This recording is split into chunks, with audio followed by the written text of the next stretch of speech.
I did not knock before entering the house. I did not announce myself or make any noise. I unlocked the door the same way I had done for more than 30 years and walked inside. What I saw in that moment would later make sense, but at the time it felt confusing and unreal. Before explaining that moment, it is necessary to explain who I am and what led up to it. My name is Barbara Mitchell. I am 71 years old. I lived alone in the same house for decades after my husband passed away.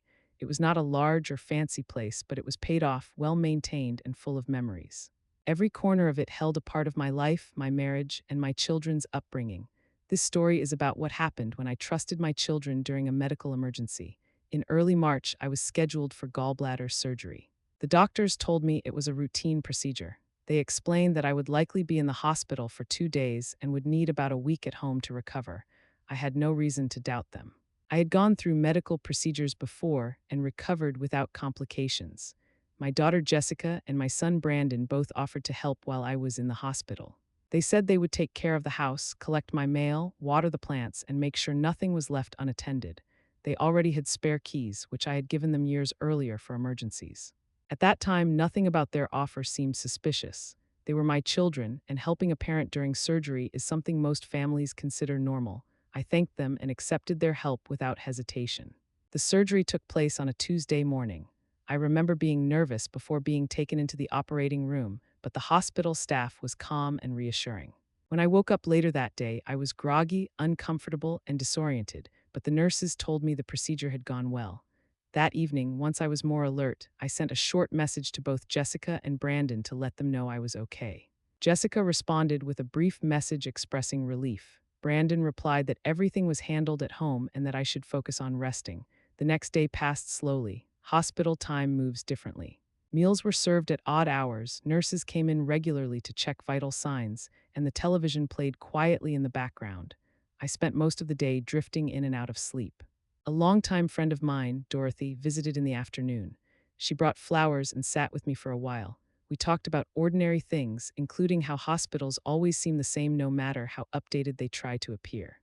Nothing during that visit suggested that anything unusual was happening outside those hospital walls. By Thursday afternoon, I was feeling sore but stable. I was expecting to be discharged the following day. I was mentally preparing to go home and recover in my own bed. That was when my phone rang. The number was unfamiliar. I normally ignore unknown calls, but something about that moment made me answer. I cannot explain why. It was not fear exactly, but a quiet sense that the call mattered. That phone call marked the point when everything I thought I understood about my situation began to unravel. Up until that moment, I believed I was recovering from a routine surgery with the help of my children. I believed my home was safe. I believed that the trust I had built over a lifetime was still intact. Within minutes, I would realize that while I was lying in a hospital bed, decisions were being made about my life, my home, and my future without my knowledge or consent. And that realization began with a single phone call from someone I had never met. I answered the call while sitting upright in my hospital bed. The room was quiet except for the steady beeping of the heart monitor beside me and the distant sounds of carts moving through the hallway. "Hello," I said. A woman spoke on the other end. Her voice was professional and careful. "Is this Barbara Mitchell?" "Yes, it is. My name is Patricia Holloway. I'm a real estate agent with Riverside Realty. I'm calling to confirm some details regarding a request to list your property." I did not understand what she meant at first. "A request to list my property?" I repeated. There was a pause before she answered, as if she was choosing her words carefully. "Yes, ma'am. Your son, Brandon Mitchell, contacted me yesterday. He informed me that you had recently suffered a stroke and would be moving into assisted living. He requested that your home be listed for sale immediately." For a moment, I could not speak. The words did not make sense together. Stroke, assisted living, sale of my home. I was sitting in a hospital bed recovering from gallbladder surgery. I was sore, tired, and medicated, but I was fully aware of who I was and where I was. I had not suffered a stroke. I had not discussed assisted living with anyone. And I had certainly not given permission for my house to be sold.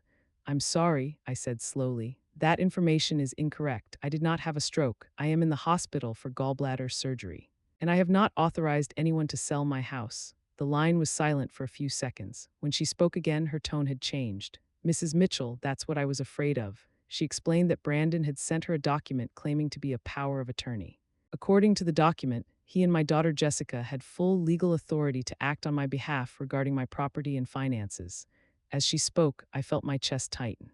The heart monitor beside me began to beep faster, and a nurse looked in through the doorway to check on me. I asked Patricia to send me a copy of the document.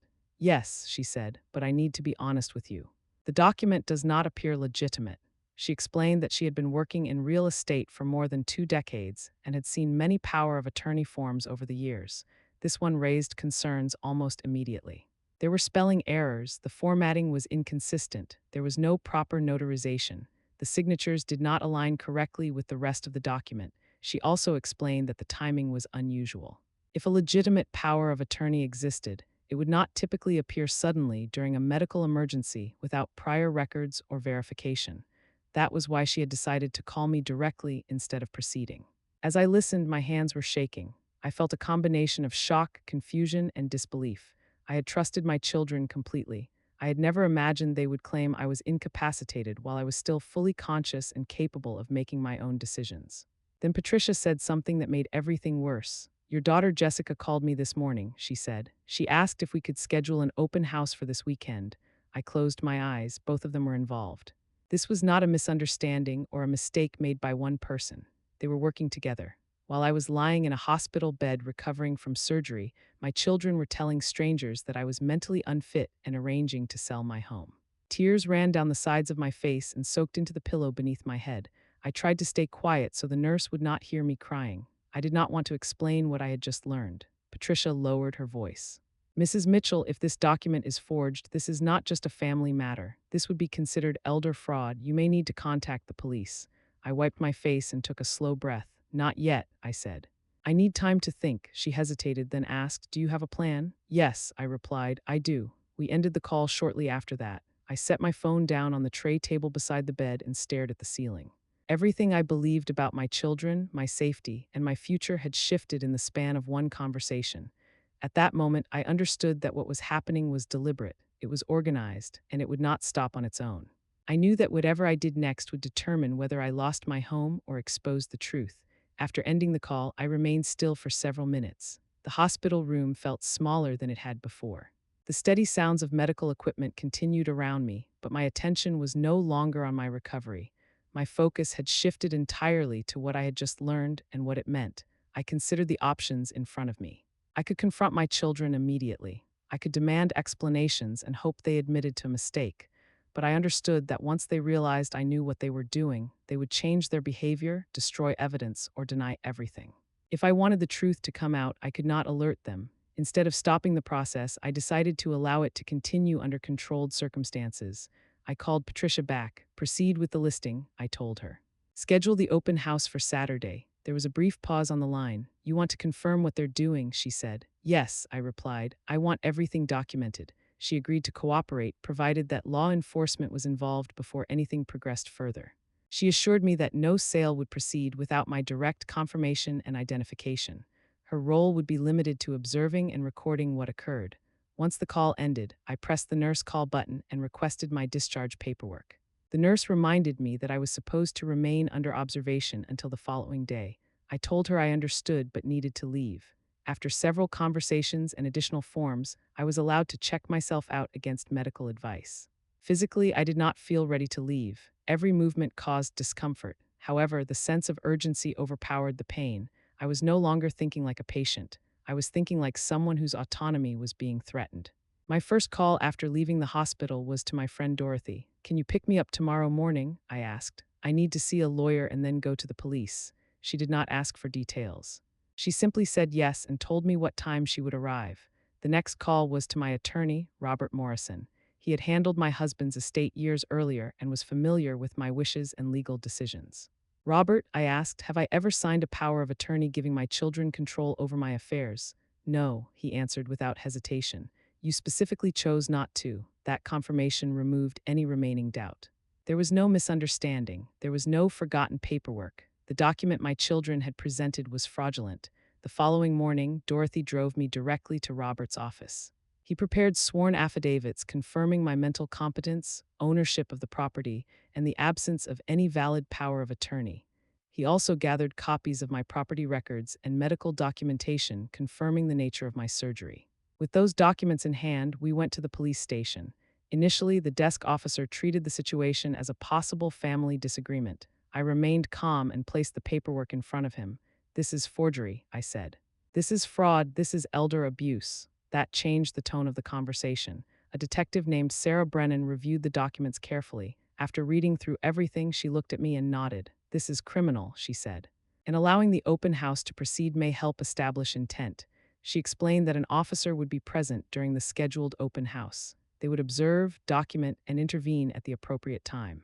Saturday afternoon was set, 2 o'clock. An unmarked vehicle would be nearby. We would enter together. That Friday night, I barely slept. My body was exhausted, but my mind would not rest. I replayed years of memories, conversations, and moments of trust, trying to understand when things had changed. Late that evening, my phone rang. It was Jessica. "Mom, don't worry about the house," she said in a calm, reassuring tone. "We're handling everything." I thanked her and ended the call. By then, the house had already been prepared for viewing. The plan was already in motion. There was nothing more for them to arrange.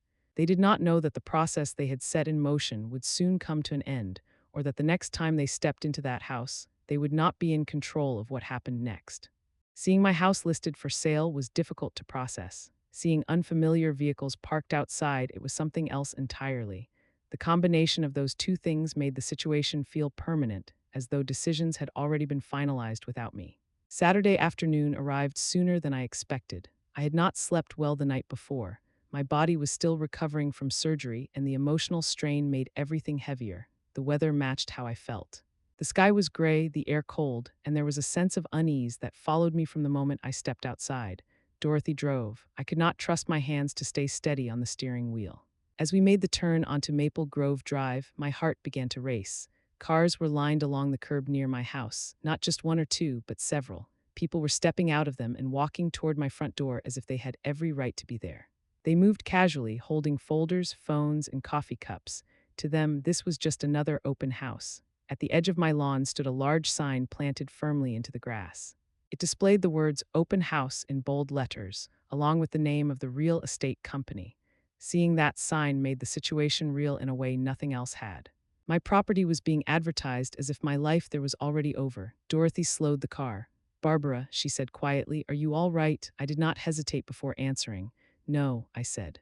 "But I'm ready." Down the street, I noticed an unmarked sedan parked a short distance away. Detective Sarah Brennan was seated inside, watching the house. When we pulled up, she stepped out and approached us calmly.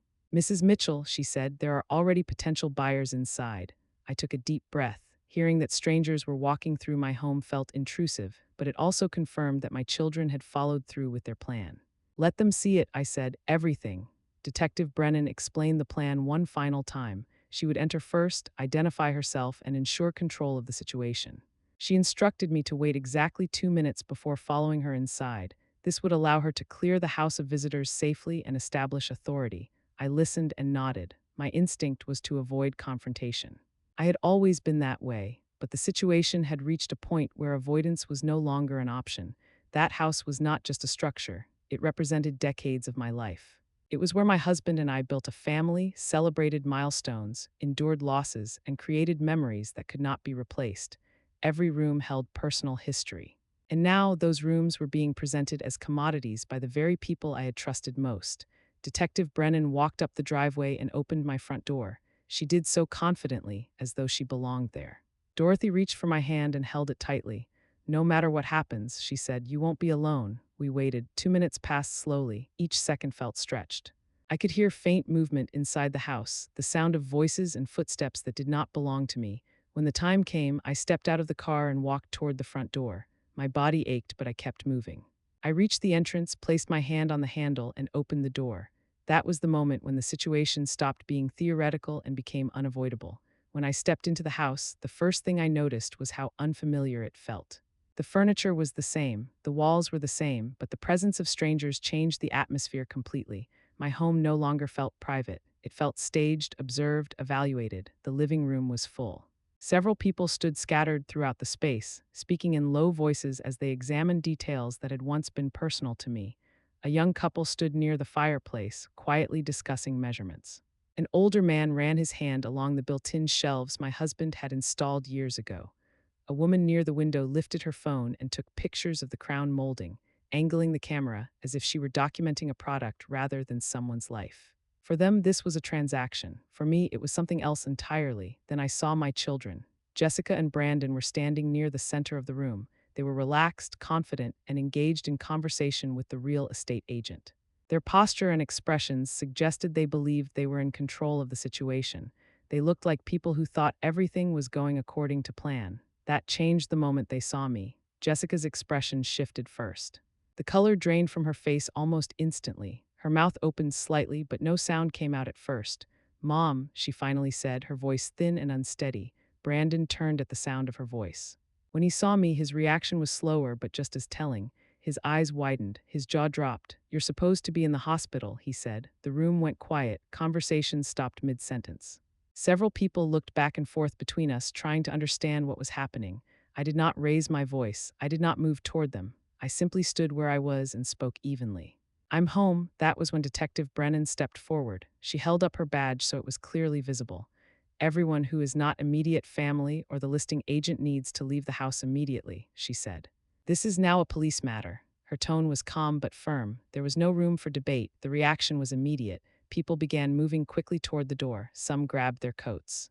Others clutched their phones as they left, glancing back with confused expressions. No one argued. No one asked questions. Within moments, the house was empty of visitors. The living room fell silent. Only a few people remained. Me, Dorothy, Detective Brennan, the realtor, and my two children.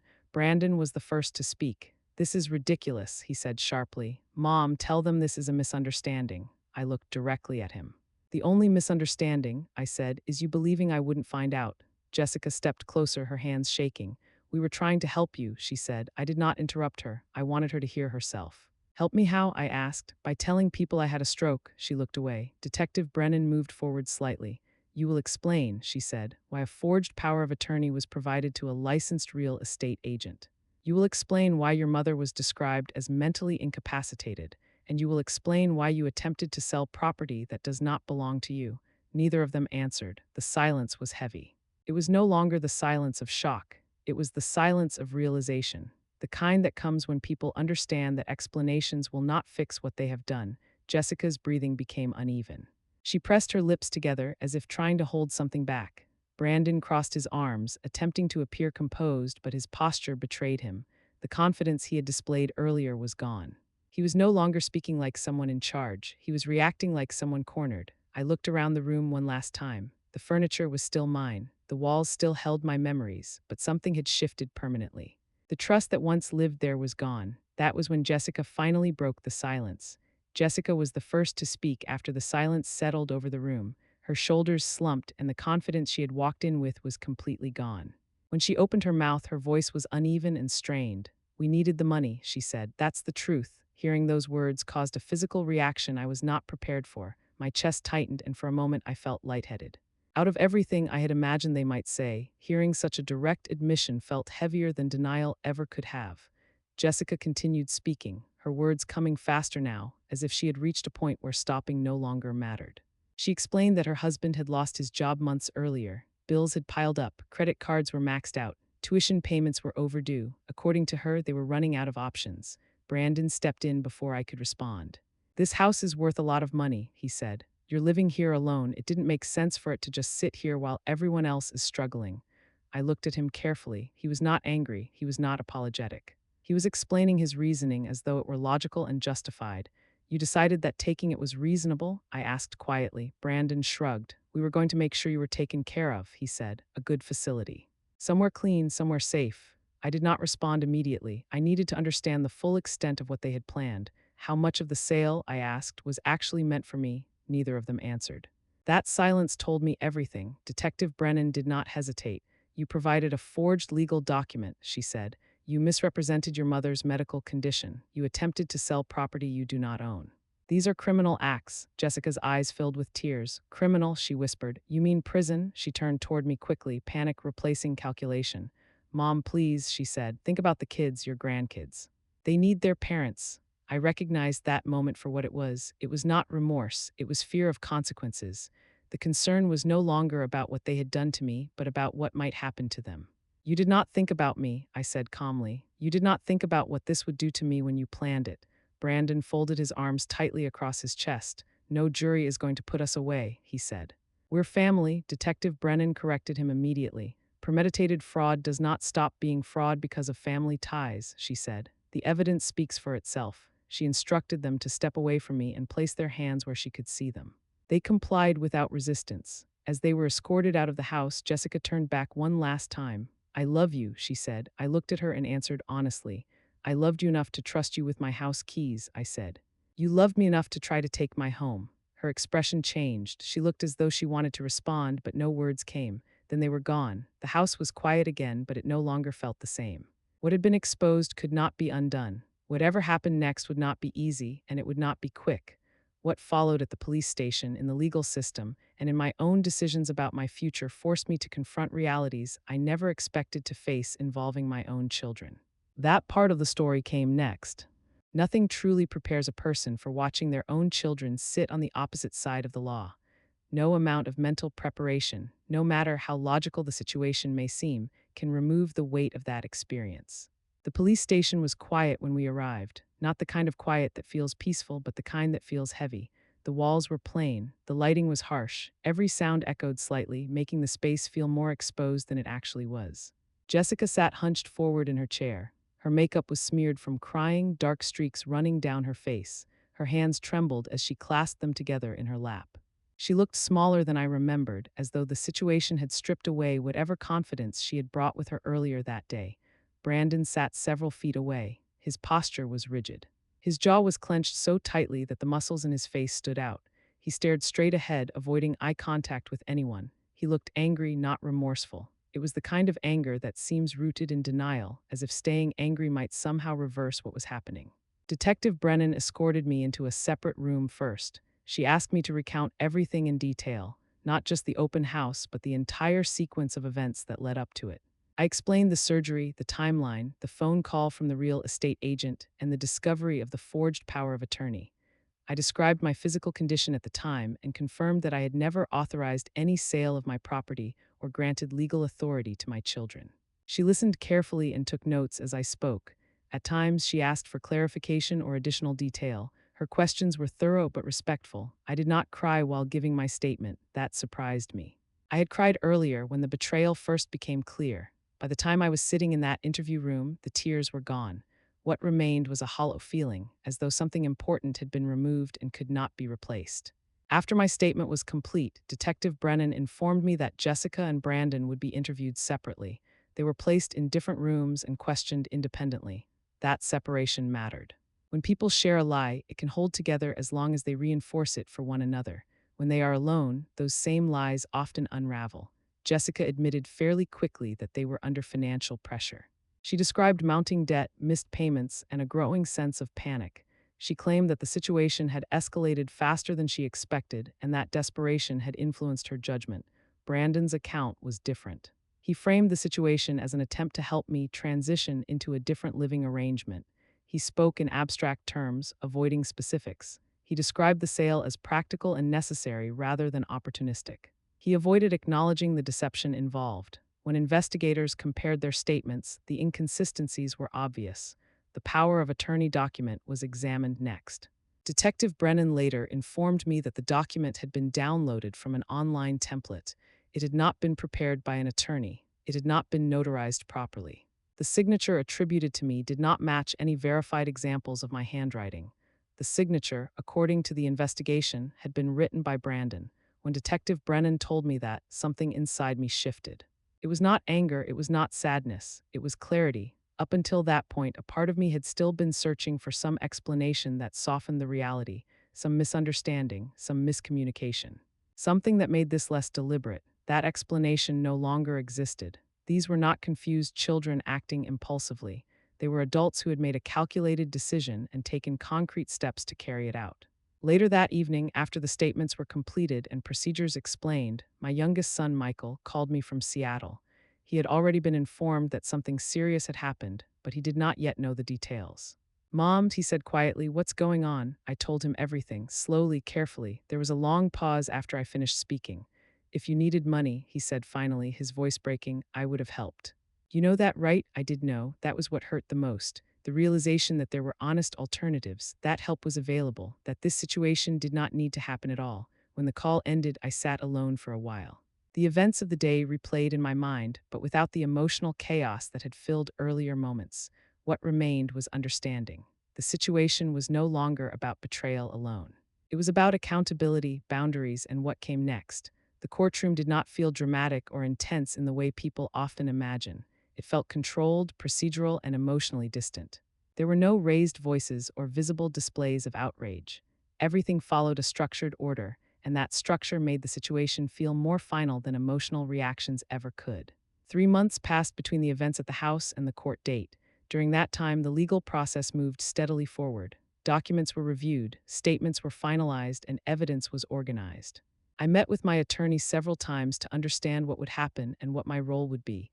Each meeting reinforced the same reality. The case was strong and the facts were clear. On the morning of the hearing, I arrived early. The courthouse was already active, with people moving through security and waiting quietly on benches. I sat near the back of the courtroom, not wanting attention. I was not there to make a statement or prove a point. I was there because the process required my presence. Jessica and Brandon were brought in separately. Jessica's eyes were red and she appeared exhausted. She cried quietly as she took her seat, her shoulders tense and her hands clasped tightly in front of her. Brandon looked different. He sat upright, his expression controlled, staring forward without acknowledging anyone in the room. He did not look at me. When the judge entered, everyone stood. The proceedings began immediately. The prosecutor presented the case methodically. There was no exaggeration, only facts. The forged power of attorney was introduced into evidence. Records showed it had not been created by a licensed attorney. The lack of notarization was highlighted. The real estate listing, recorded communications, and witness statements were all presented in sequence. The open house was described not as a misunderstanding, but as an intentional step taken after false claims about my medical condition were made. The fact that I had been described as incapacitated while I was fully alert and communicative was emphasized. When the prosecutor referred to the situation as elder fraud, the term felt clinical but accurate. There was no attempt to soften it. The betrayal was presented plainly.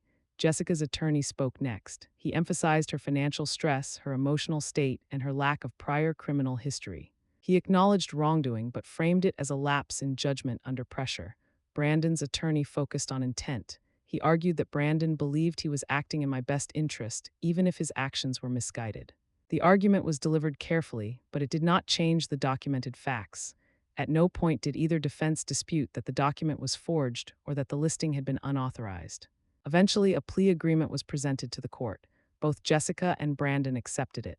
The agreement included probation, mandatory community service, financial restitution, and restrictions on contact with me unless I initiated it. There would be no prison sentence, but the penalties were significant enough to establish legal consequences. When the judge spoke, his tone was firm and direct. He addressed both of them individually. He spoke about trust, responsibility, and the seriousness of exploiting a parent's vulnerability. He stated clearly that being family did not excuse criminal behavior. He described their actions as a violation not only of the law, but of basic ethical standards. He then addressed me briefly, acknowledging the harm caused and the difficulty of the situation. His words were measured, not emotional, but they carried weight. When the hearing ended, there was no sense of relief. There was no feeling of victory. What I felt instead was exhaustion. The process had required me to confront realities I never expected to face involving my own children. The legal outcome resolved the case, but it did not restore what had been lost. As people began to leave the courtroom, I remained seated for a moment longer. The room emptied quickly. The benches, moments earlier filled with observers, were suddenly vacant. That was when it became clear to me that justice does not always feel affirming. Sometimes it feels heavy, sometimes it feels quiet, and sometimes it feels like the closing of a chapter that cannot be reopened. What remained was not anger or satisfaction, but acceptance that boundaries had been drawn and consequences established. What I chose to do with my life after that point was entirely up to me. After the court proceedings ended, life did not return to what it had been before. There was no moment where everything suddenly felt normal again. Instead, there was a gradual adjustment to a new reality, one shaped by boundaries, caution, and deliberate choices. I continued living in my house. The structure was unchanged. The rooms were the same size. The furniture remained where it had always been, yet the space felt different, not empty, but quieter in a way that reflected what had been lost. Trust, once broken at that level, does not regenerate simply because time passes. I spent the weeks following the trial addressing practical matters. With my attorney's help, I revised my estate planning entirely. My will was placed into a formal trust, overseen by legal counsel rather than family members. The purpose was not punishment, it was protection. Every safeguard was put in place to ensure that no single individual could manipulate decisions about my property, finances, or medical care without clear oversight. These steps brought a sense of stability.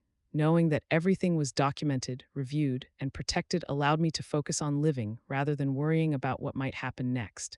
Michael remained in regular contact with me. He called twice a week, sometimes more. Our conversations were simple. We talked about his work, his life in Seattle, and everyday things that did not revolve around the case. Those calls reminded me that not every relationship in my life was damaged. Some bonds were still grounded in honesty and respect. Dorothy continued checking in on me daily. Sometimes she stopped by with groceries. Other times she stayed for coffee and conversation. She never pushed me to talk about my children unless I brought it up myself. That quiet support mattered more than advice ever could. 6 months after the court case concluded, I received a letter from Jessica. The envelope sat unopened on my kitchen table for an entire day before I picked it up. I knew what it might contain, but knowing did not make reading it easier. The letter was handwritten. She apologized for what she had done. She acknowledged the harm and the betrayal. She wrote about counseling and about trying to rebuild her life. Near the end, she asked if she could bring the children to see me. I read the letter twice. My answer was careful and intentional. I agreed to see my grandchildren. They were innocent in all of this. They did not choose what their parents had done, and they should not carry consequences that did not belong to them. But I did not agree to resume a relationship with Jessica. That decision was not made out of anger. It was made out of self-preservation. Forgiveness and access are not the same thing. I could acknowledge her apology without placing myself back into a position of vulnerability. Brandon never contacted me. I do not know whether that was by choice or by circumstance. Over time, I stopped expecting to hear from him. People sometimes ask whether I regret involving law enforcement or allowing the case to move forward. The question usually comes from a place of discomfort, as though the situation might have been easier if it had been handled privately. I do not regret it. What was taken from me was not just the threat of losing my house. It was the attempt to remove my autonomy, my voice, and my right to decide what happens to my own life. Those are things that cannot be compromised without consequence. The legal process was not about revenge. It was about establishing truth and accountability. It was about drawing a line that could not be crossed again. My house is still mine. My life is still mine. The choices I make now are informed by experience, but they are still my choices. That is what I chose to keep. The most difficult part did not come during the confrontation, the investigation, or the court proceedings. It came afterward when everything stopped, when there were no more phone calls from attorneys, no scheduled meetings, no paperwork waiting to be signed. When the noise ended, what remained was silence. The house felt different once the legal process was over, not empty but subdued. There were no unexpected calls asking questions that felt intrusive. No messages framed as concern but driven by hidden motives.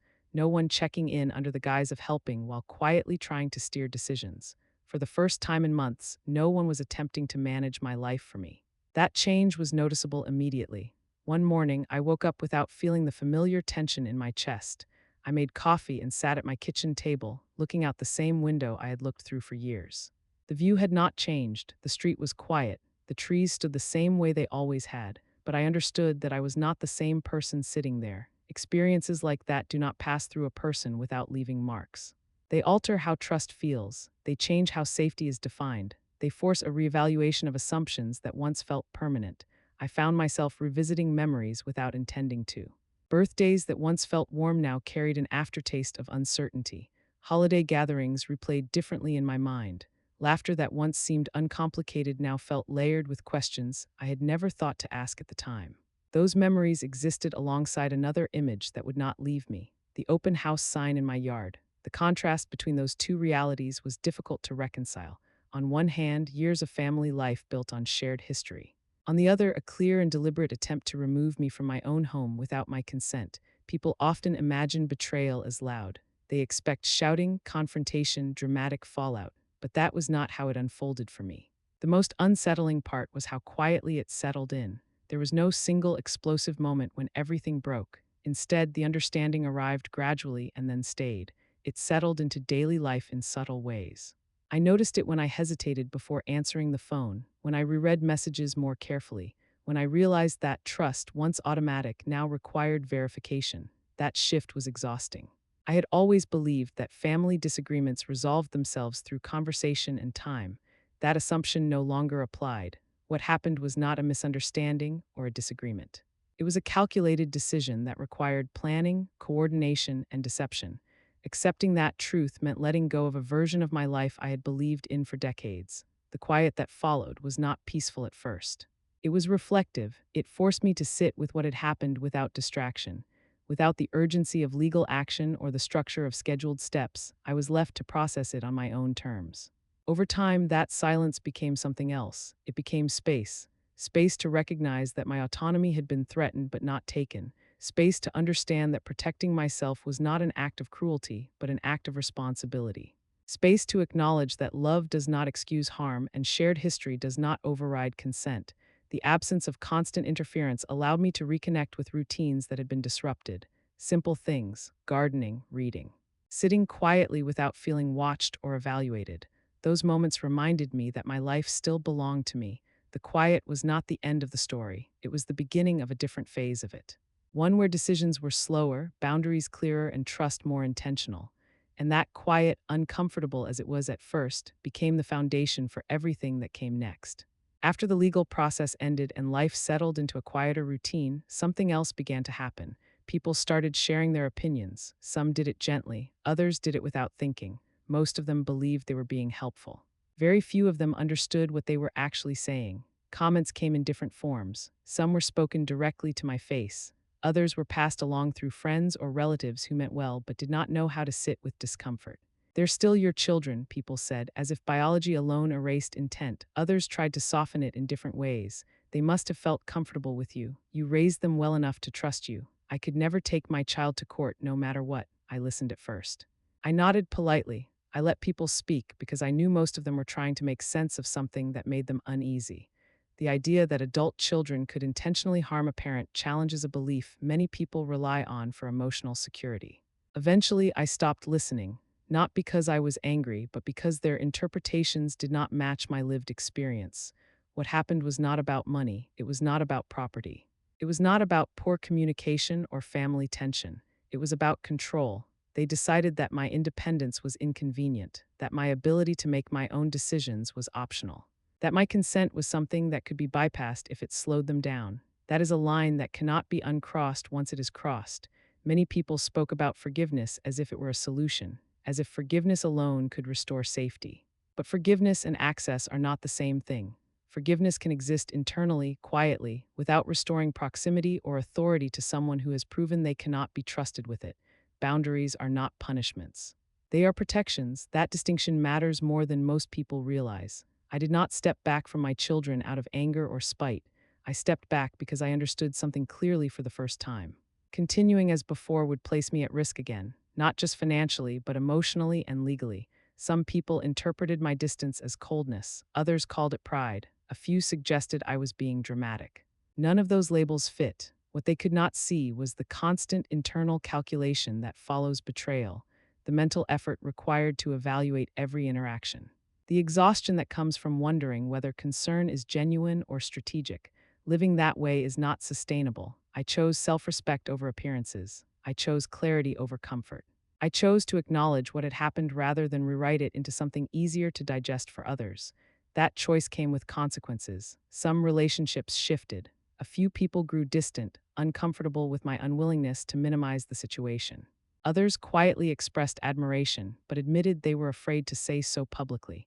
Betrayal within families makes people nervous. It forces them to imagine possibilities they would rather ignore.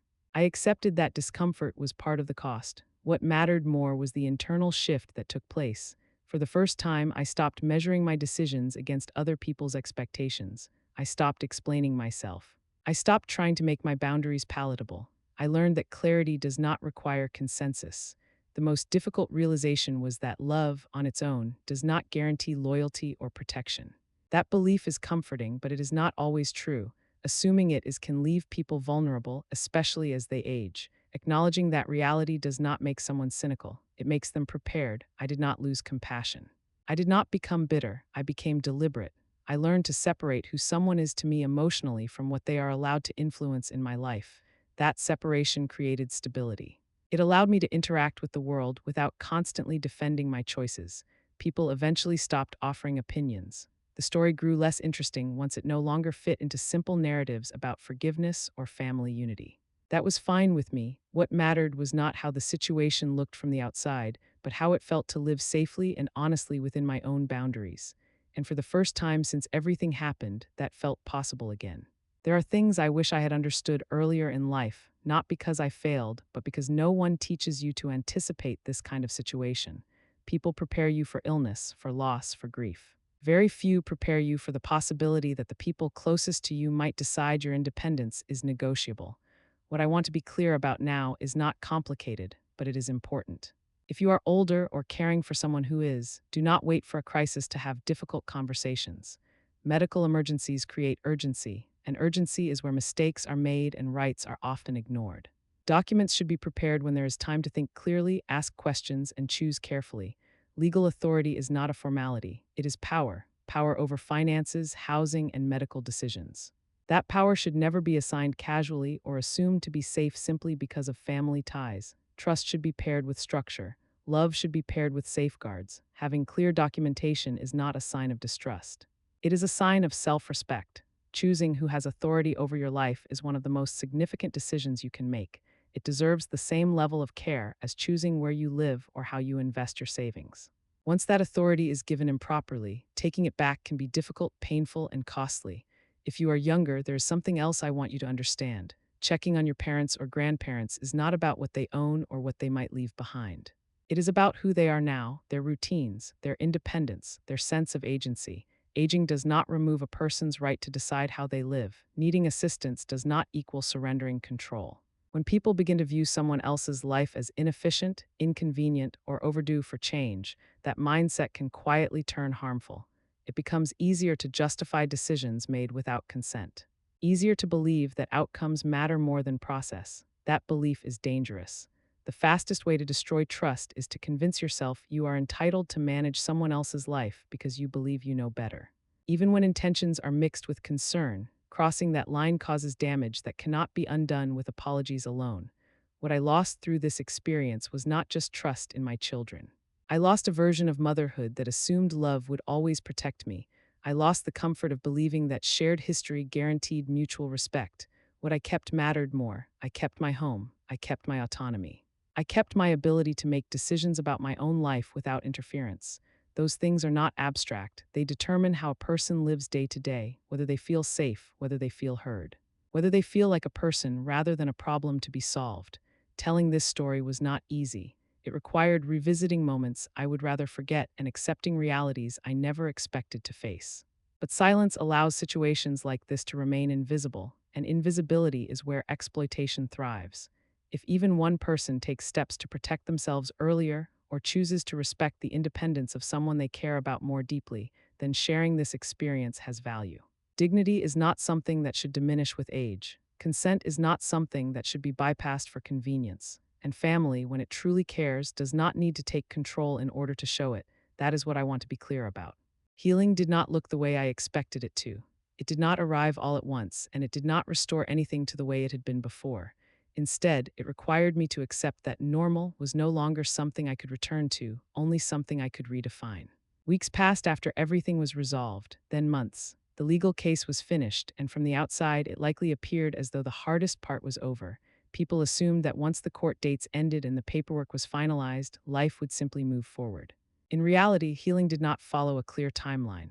Healing meant waking up each day and making small, deliberate choices not to reopen wounds that were still tender. It meant resisting the urge to revisit conversations in my head, searching for a version of events that might hurt less. It meant learning when to sit with discomfort instead of trying to explain it away. Some mornings I reached for my phone out of habit. For years, it had been normal to check in, to respond, to maintain constant communication. Then I would remember that there were no longer conversations in that direction. That realization carried a particular kind of ache. It was not sharp or dramatic, it was quiet and persistent. That absence hurt more than anger ever had. Anger has energy, it gives you something to push against. Absence leaves space, and space forces reflection. It forces you to acknowledge what is no longer there and what cannot be repaired in the same way. For a long time, I believed healing meant restoring relationships, smoothing over conflict, and returning to a sense of familiarity. I now understand that healing sometimes means accepting that certain doors remain closed for a reason. What surprised me most was how unfamiliar peace felt at first. Chaos had been present in subtle ways for longer than I realized. Not constant chaos, but emotional unpredictability, mixed messages, performative concern, conversations that left me second guessing myself. When that stopped, the quiet felt unsettling rather than comforting. There were no sudden problems to solve, no emotional emergencies to manage, no pressure to respond quickly or reassure anyone, just stillness. At first, that stillness felt lonely. It amplified thoughts I had previously pushed aside. It forced me to sit with questions I could no longer avoid. But over time, something shifted. The quiet stopped feeling empty. It began to feel stable. Without constant tension, my body began to relax in ways I had not noticed it needed to. My sleep improved, my thoughts slowed. I found myself enjoying small routines again without distraction or unease. Healing, I learned, is not about erasing pain. It is about building a life that does not revolve around it. I stopped measuring my progress by how much it hurt and started measuring it by how safe I felt. Safe in my decisions, safe in my space, safe in knowing that my boundaries were not being tested daily. That safety did not come from isolation. It came from clarity. Clarity about what I could control and what I could not. Clarity about which relationships required distance in order to preserve my well-being. Clarity about the fact that protecting myself was not an act of rejection, but an act of responsibility.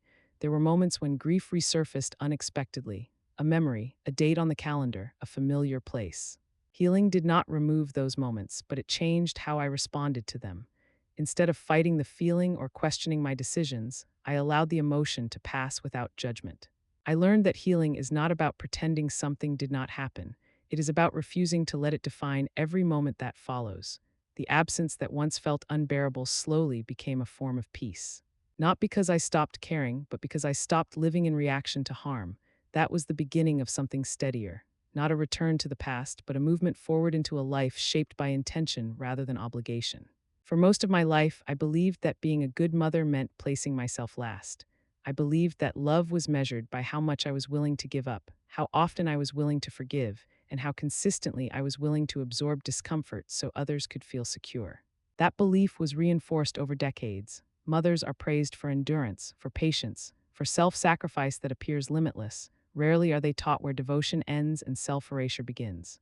I did not question that mindset for a long time. When my children struggled, I helped. When they made poor decisions, I rationalized them. When boundaries blurred, I allowed it, believing that flexibility was kindness. I told myself that understanding was the same as support, and that love required constant accommodation. What I learned too late is that love without boundaries is not generosity, it is permission. Permission for expectations to grow unchecked. Permission for responsibility to shift in one direction. Permission for someone else's needs to consistently outweigh your own. Boundaries are often misunderstood as punishment or rejection. In reality, they are structure. They define where responsibility belongs and where it does not. They clarify what behavior is acceptable and what is not, regardless of intent or emotional connection. I did not stop loving my children when I established boundaries. I stopped enabling them. That distinction is critical. Enabling disguises itself as compassion, but its long-term effect is harm. It prevents accountability. It allows behavior to escalate because there are no consequences strong enough to interrupt it. Over time, it teaches people that they can cross lines without losing access. When I finally drew firm boundaries, it was not an act of anger. It was an act of clarity. I recognized that continuing to relate in the same way would only invite further harm, not just to me, but to everyone involved. That realization was difficult. There is grief in acknowledging that love alone does not correct behavior. There is grief in accepting that someone you care deeply about may not respect you enough to change. And there is grief in understanding that your role is not to fix what others refuse to take responsibility for. Boundaries forced me to confront guilt. Guilt is powerful, especially for parents. It whispers that distance equals failure. That saying no means abandoning someone you are supposed to protect. That prioritizing yourself is selfish. Those messages are deeply ingrained, particularly for women of my generation. What helped me move through that guilt was understanding that boundaries are not walls, they are gates. They determine how and under what conditions someone is allowed access to your life. Access without accountability is not love, it is risk. Once I accepted that, something shifted internally. I stopped justifying my decisions to people who did not carry the consequences of those decisions. I stopped explaining myself repeatedly in hopes of being understood.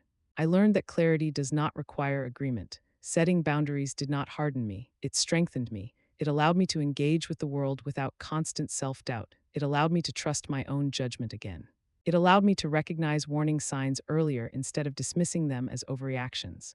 I also learned that boundaries reveal truth. People who respect you will adjust. They may not like the change, but they will accept it.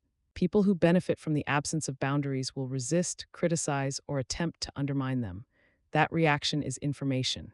If you're reading this and thinking you could never draw a line like that, I understand. I once believed the same. No one imagines needing to protect themselves from their own children. No one prepares for that possibility emotionally. My hope is not that others follow the same path. My hope is that they never need to. But if the moment comes when choosing yourself feels like betrayal, I want you to know this. Choosing your well being is not an act of abandonment, it is an act of survival. Boundaries are not the opposite of love. They are what allow love to exist without destruction. There are conversations many parents avoid because they feel uncomfortable or unnecessary. Discussions about legal authority, finances, or future care often get postponed with the assumption that there will be time later. I understand that instinct. I once shared it. What I learned is that waiting for the right time often means waiting until options are limited. If I could speak directly to every parent watching or listening to this, I would say this clearly. Protecting yourself is not a lack of trust. It is an act of responsibility. Do not confuse access with entitlement. Being family does not automatically grant someone the right to make decisions on your behalf. Do not confuse blood with trust. Trust is built through consistent respect for boundaries, not through shared history alone, and do not wait for a crisis to put protections in place. Emergencies create urgency, and urgency is where mistakes and exploitation most often occur. Have the difficult conversations early while everyone is calm and capable of listening. Put important decisions in writing. Review them periodically. Make sure they still reflect your wishes and your circumstances.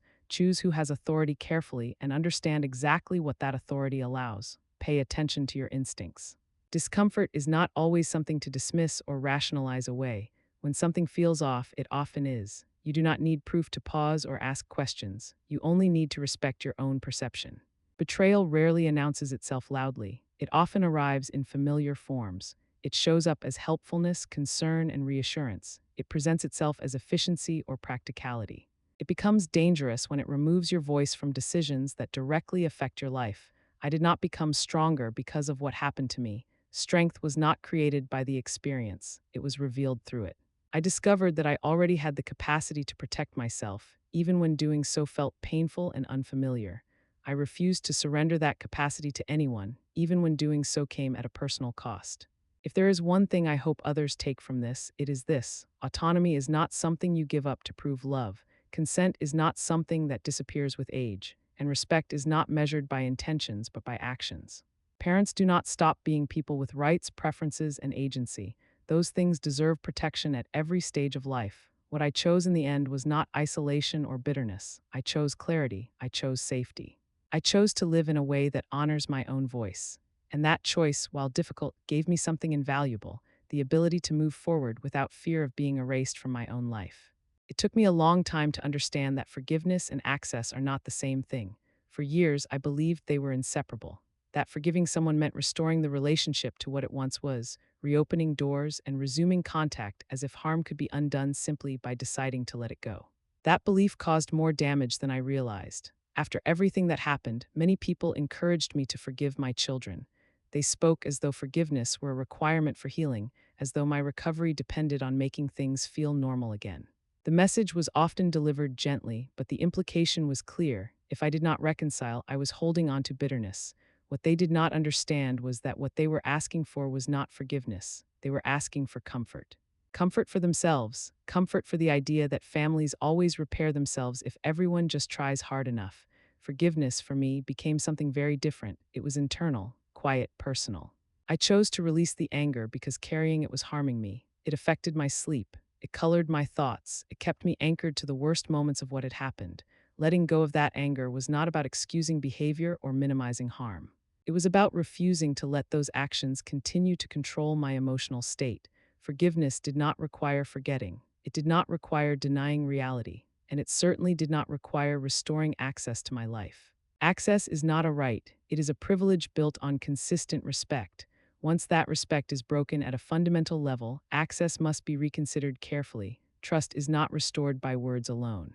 It is rebuilt, if at all, through sustained behavior over time. In my case, the harm was not accidental, it was not impulsive, it was planned. It involved deception, coordination, and a willingness to remove my autonomy when I was vulnerable. That context matters. Love does not mean unlimited chances. It does not mean ignoring patterns or overriding self-preservation. And it does not mean pretending that someone did not show you who they were when they believed you could not stop them. Understanding that distinction was painful but necessary. For a long time, I struggled with guilt. I questioned whether choosing distance made me cold or unforgiving. I wondered if I was failing as a mother by not trying harder to restore what had been lost.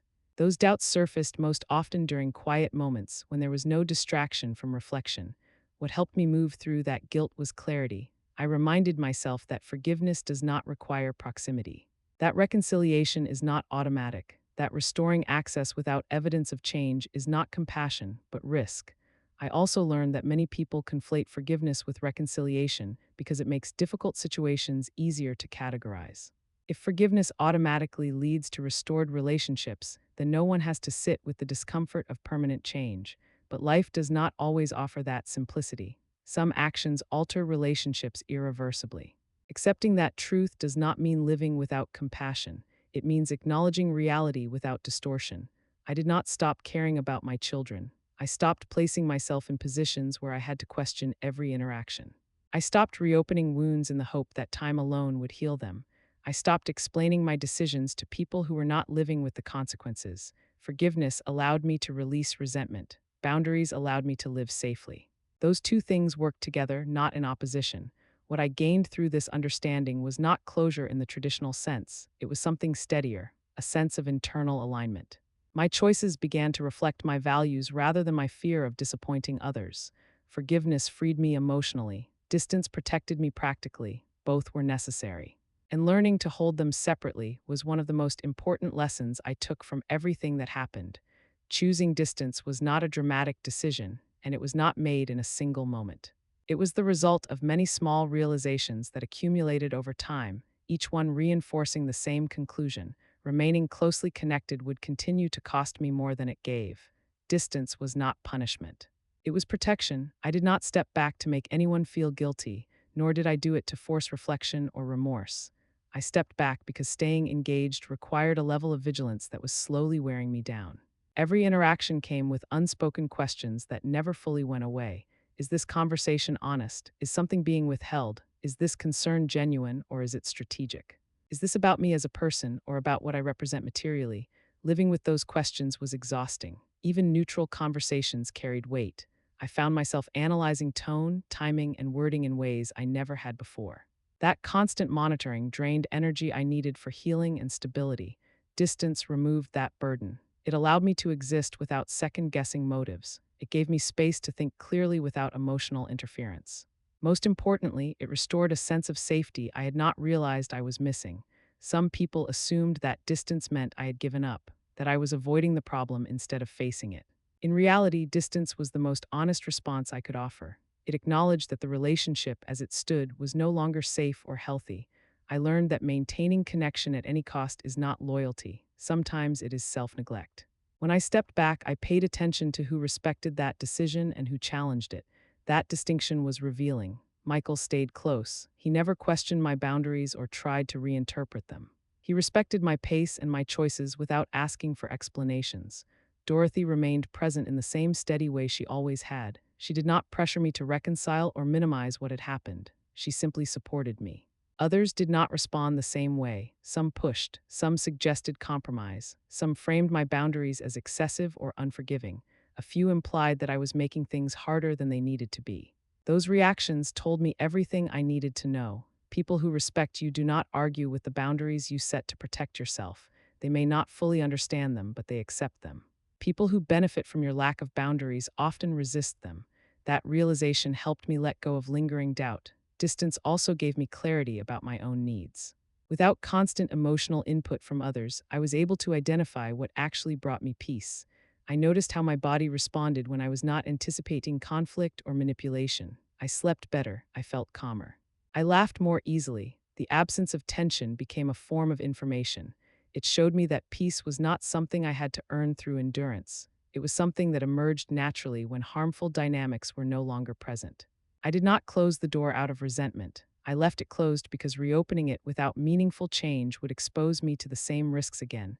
Hope alone is not a strategy, neither is nostalgia. Distance allowed me to honor the reality of what had happened without rewriting it into something easier to accept. It allowed me to move forward without pretending that trust could be restored simply because time had passed. I also learned that choosing distance does not mean erasing someone from your heart. It means acknowledging that love does not require proximity. Caring about someone does not obligate you to remain accessible to them at all times. There is a difference between compassion and self-sacrifice. Distance helped me preserve my sense of self. It reminded me that my well-being mattered, even when others were uncomfortable with my choices.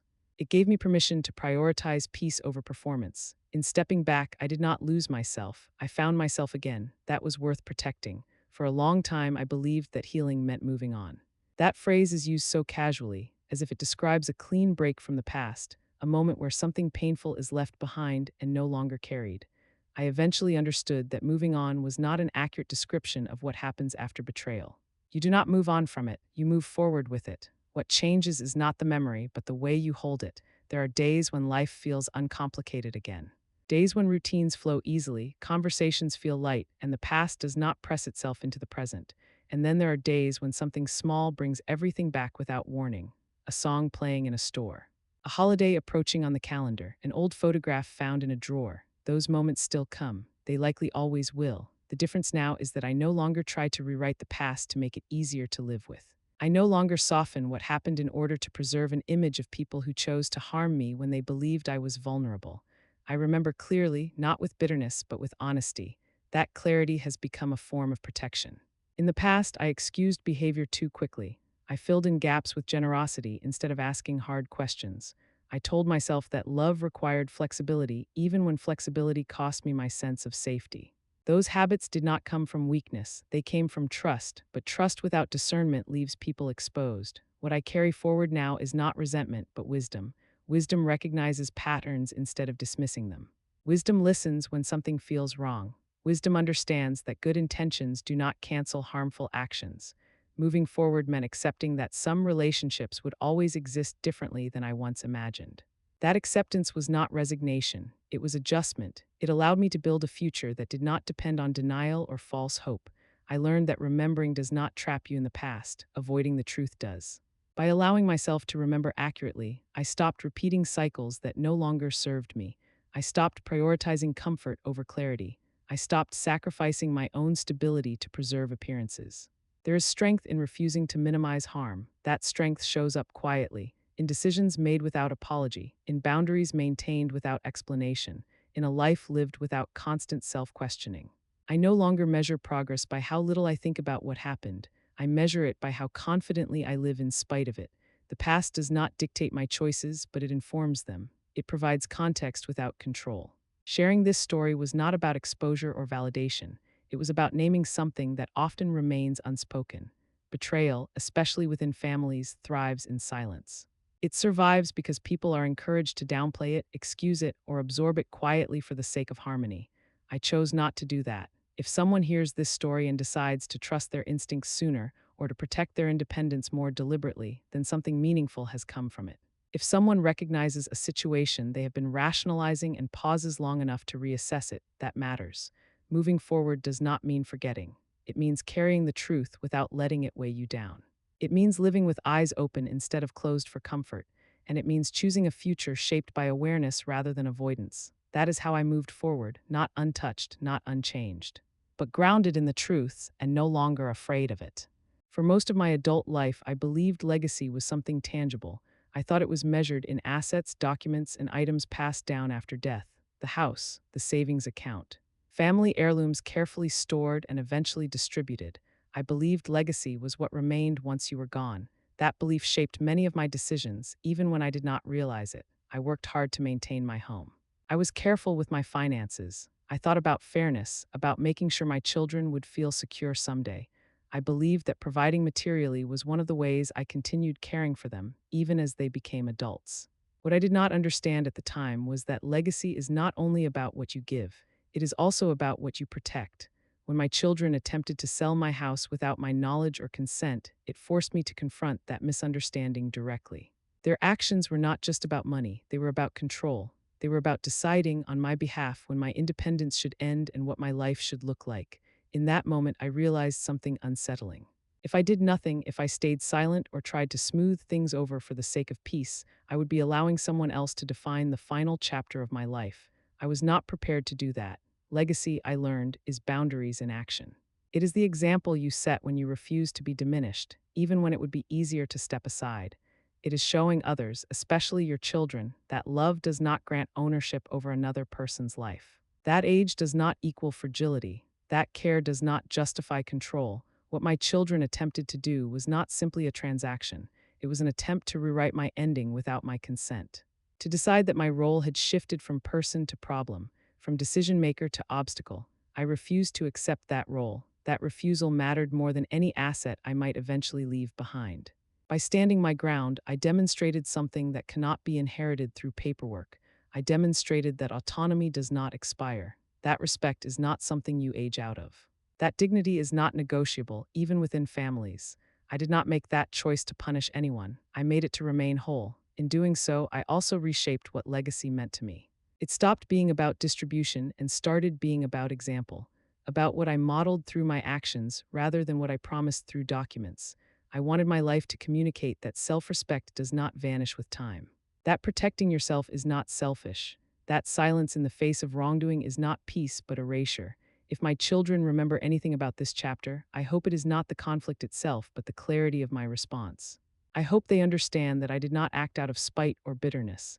I acted out of responsibility to myself. Legacy, I now believe, is what remains when someone tries to take something essential from you and fails. It is the line you draw and refuse to let others cross. It is the standard you set, even when it makes others uncomfortable. The house matters, but not because of its value. It matters because it represents my right to decide how and where I live. It represents a life built intentionally. It represents continuity on my terms. By refusing to let my ending be rewritten, I preserved more than property. I preserved authorship over my own life. That choice did not just protect me in the present, it reshaped how my life would be understood in the future. And that, more than anything I could leave behind, became my legacy. One of the most important decisions I made did not happen in a courtroom or at a police station. It happened quietly, sitting across a desk from my lawyer, with a stack of documents and a clear understanding that the future needed structure, not assumptions. Rewriting my will was not an emotional reaction, it was a practical response to reality. For years, my estate planning had been simple. Assets were listed, beneficiaries were named. Everything was built on the assumption that good intentions would be enough to ensure things unfolded fairly and respectfully. That assumption no longer held. What I needed was clarity. I worked with my lawyer to place everything into a formal trust. Not as a gesture of control, but as a safeguard against chaos. The trust outlined clear rules, defined responsibilities, and established oversight that could not be overridden by emotion, urgency, or personal pressure. Every decision was documented, every condition was explicit, every process required accountability. There were no shortcuts built into the system. This structure was not created out of anger. By the time we began the process, anger had already passed. What remained was a desire to prevent future harm, not only to myself, but to anyone else who might be affected by confusion, entitlement, or unresolved conflict. The trust removed ambiguity. It made it clear that my assets were not tools for leverage or negotiation. They were the result of a lifetime of work, and their future would be managed deliberately. Decisions would be made based on rules, not relationships, on documentation, not persuasion. Michael understood this immediately. When I explained what I was doing, he did not feel threatened or offended.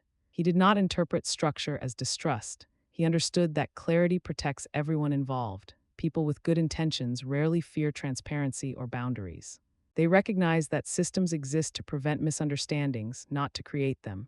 His reaction reinforced my confidence in the decision. Others responded differently. To them, the trust felt like punishment. They saw it as exclusion rather than protection. They focused on what they believed they were losing, rather than on why the change was necessary in the first place. That response, too, was information. Boundaries often feel like punishment to people who benefited from the absence of them.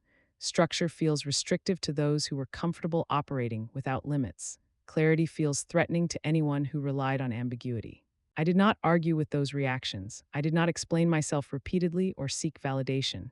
The documents spoke for themselves. What surprised me most was the sense of relief that followed. Once everything was finalized, a weight I had been carrying for years lifted. I no longer worried about hypothetical scenarios or future conflicts. I no longer wondered whether my intentions would be respected when I was not present to defend them.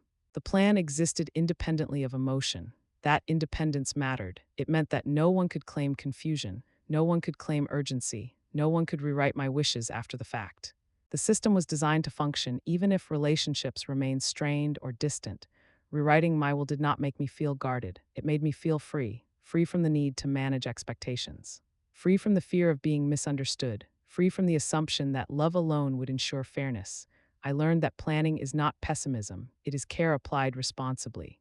It is recognizing that even well-meaning people can make harmful choices when boundaries are unclear. By creating structure, I removed opportunities for manipulation. By documenting my intentions, I reduced the emotional burden on everyone involved. The future no longer felt fragile, it felt stable. Changing my will did not rewrite my past, but it did secure my future. It ensured that my life's work would be handled with respect and that my voice would remain present even when I was not. That clarity changed everything. I have thought a great deal about how I will be remembered. Not in a grand or dramatic sense, but in the quiet way memories settle into people over time. The small stories they tell themselves, the conclusions they draw about who someone was and what they stood for. I do not need to be remembered as a victim. What happened to me was painful, but it does not define the entirety of my life. It does not cancel the decades of love, effort, and intention that came before it.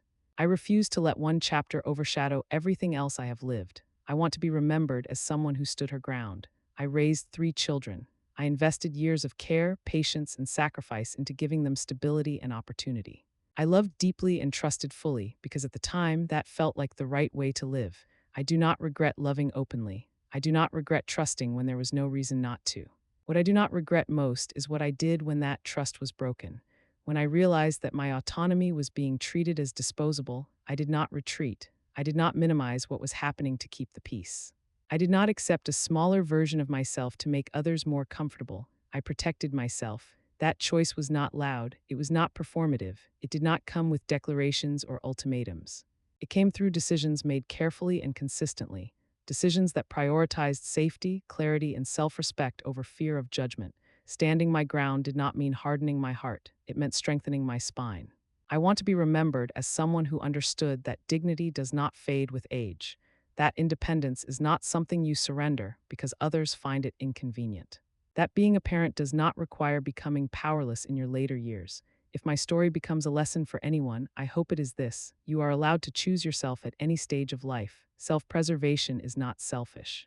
It is a responsibility you owe yourself, especially when others fail to honor it. Strength does not disappear as time passes. Sometimes it takes time to show itself clearly. Sometimes it emerges only when tested in ways you never expected. What I want to leave behind is not fear, resentment, or cautionary bitterness. I want to leave behind an example that says boundaries can coexist with love. That clarity is kinder than confusion. That standing up for yourself does not erase compassion. I do not measure my life by what I was nearly forced to give up. I measure it by what I chose to protect: my home, my voice, my right to decide how my life unfolds. Those things mattered long before this happened, and they matter still. If people remember me as someone who refused to be erased, that will be enough. If they remember that I did not shrink when tested, but instead became more deliberate, more grounded, and more honest, then my legacy will be intact. I do not need admiration. I do not need sympathy. I want understanding. Understanding that standing your ground is not an act of defiance, but an act of self-respect. Understanding that protecting yourself is sometimes the most loving decision you can make, even when it is misunderstood. That is what I want to be remembered for, not what was taken from me, but what I chose to keep. If I could speak to my younger self now, I would not offer advice about work, marriage, or money. I would not warn her about specific people or moments. I would tell her something much simpler and much harder to accept. Never assume that love guarantees loyalty. For a long time, I believed that loving someone deeply created a kind of protection. That shared history, sacrifice, and care formed an invisible contract. That if you gave enough of yourself, people would instinctively guard you in return. That belief shaped how I lived. I gave freely, I trusted easily, I assumed good intentions, even when small signs suggested caution. I told myself that closeness meant safety and that family bonds made certain lines impossible to cross. I was wrong. Most people do not wake up planning to betray someone they love. Betrayal does not usually begin with cruelty. It begins with entitlement, quiet, rationalized entitlement that grows over time. Entitlement to your time, entitlement to your space, entitlement to your sacrifices, entitlement to your patience, entitlement to your life. It develops slowly, often invisibly. It hides behind familiarity and routine. When someone becomes accustomed to your availability, your flexibility, and your willingness to absorb discomfort, they begin to expect it. Over time, expectation turns into assumption, and assumption erodes respect. When that happens, something fundamental changes. You stop being seen as a person with agency and boundaries. You become a role, a resource, a responsibility to manage rather than a life to honor. Looking back, I can see moments where the shift began, not dramatic moments, small ones, decisions made on my behalf without asking, opinions presented as facts. Subtle impatience when I asserted preferences. None of it seemed alarming at the time. I excused those moments as concern, as efficiency, as love expressed imperfectly. I wish I had understood sooner that care does not require control. That help does not erase consent. That love does not override autonomy. If I had understood that earlier, I might have paused sooner, asked harder questions, set clearer boundaries long before they were tested in such extreme ways. I might have recognized that discomfort is often a signal, not an obstacle to be overcome. But hindsight is clearer than lived experience. I do not judge my younger self harshly for what she did not know.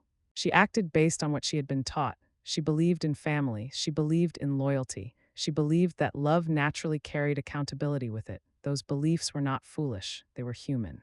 What I know now is that loyalty must be chosen repeatedly. It is not guaranteed by affection or history. It is demonstrated through respect for another person's independence, even when that independence is inconvenient. Love that demands erasure is not love. Help that requires deception is not help. Care that removes choice is not care. I also wish I had understood that saying no earlier would not have made me unkind. It would have made me clear. That protecting myself was not something I needed to earn through suffering. It was something I was entitled to from the beginning.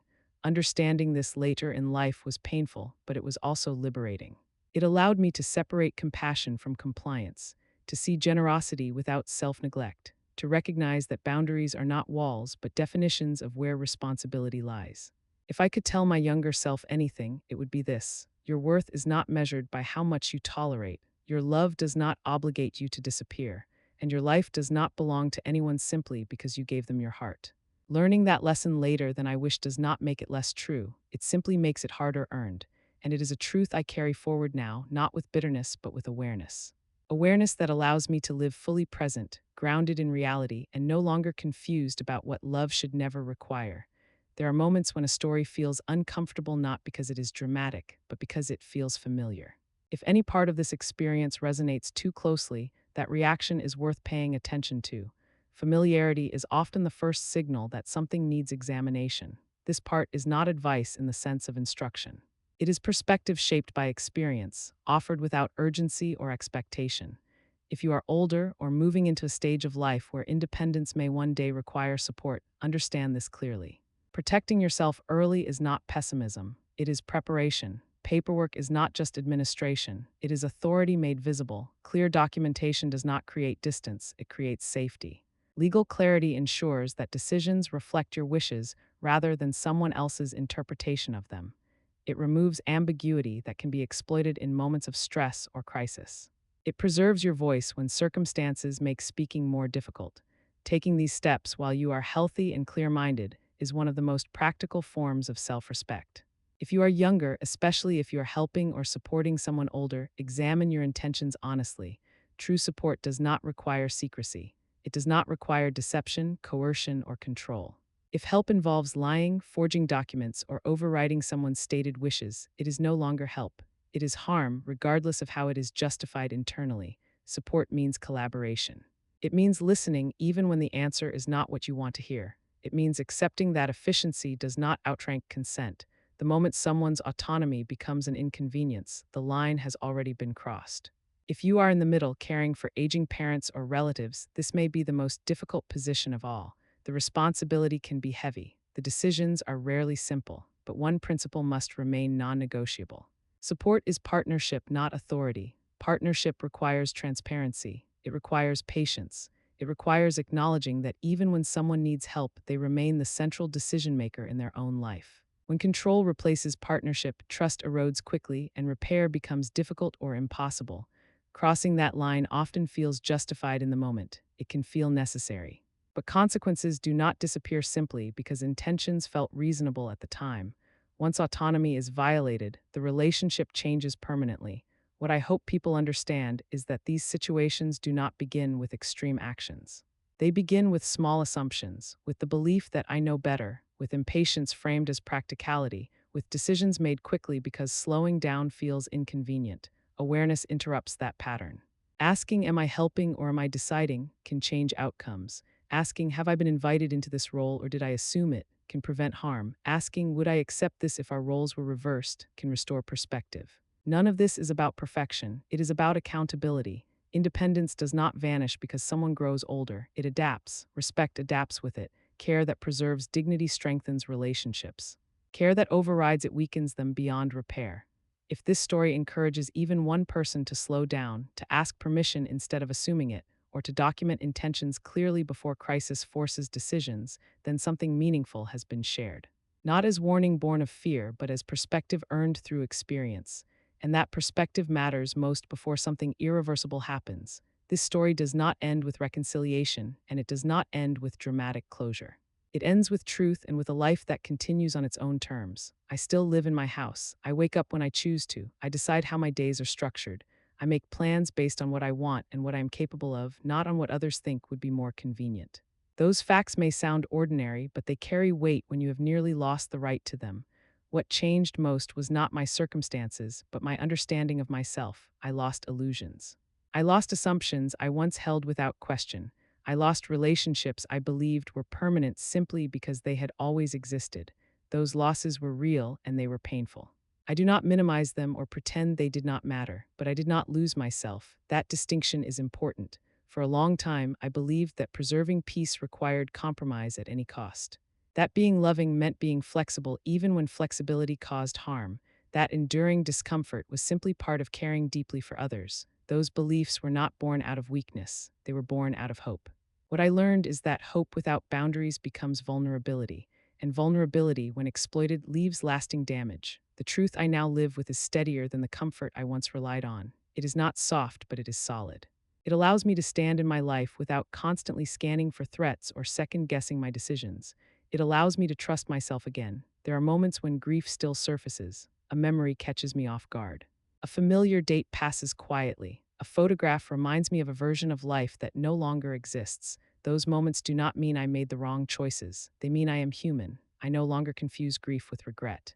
Regret would mean wishing I had chosen differently. I do not. Choosing myself did not make me bitter. It made me honest. It allowed me to stop shrinking in situations where my voice mattered. It allowed me to step out of narratives that required my silence in order to survive. Freedom, I learned, is not loud. It does not announce itself. It shows up in small, consistent ways, in calm mornings, in unguarded thoughts, in decisions made without fear of being overridden. Freedom is knowing that no one else is quietly planning your future without you. This story ends with clarity rather than comfort, with acceptance rather than fantasy, with a life shaped by intention rather than obligation. If anyone takes something from this, I hope it is not fear. I hope it is permission. Permission to protect your independence. Permission to question what feels off. Permission to set boundaries even when they are misunderstood. Permission to refuse to disappear quietly. Dignity does not have an expiration date. Autonomy does not fade with age. And strength does not always look like endurance. Sometimes it looks like refusal. Refusal to be erased. Refusal to be managed without consent. Refusal to let love be used as leverage. This is not a story about bitterness. It is a story about agency, about recognizing the moment when self-protection becomes necessary and choosing it without apology. I am still here. I am still deciding. I am still living a life that belongs to me. That is how this story ends, not with forgiveness, not with restoration, but with truth and with freedom that was earned by standing still when it would have been easier to step aside. And that is enough.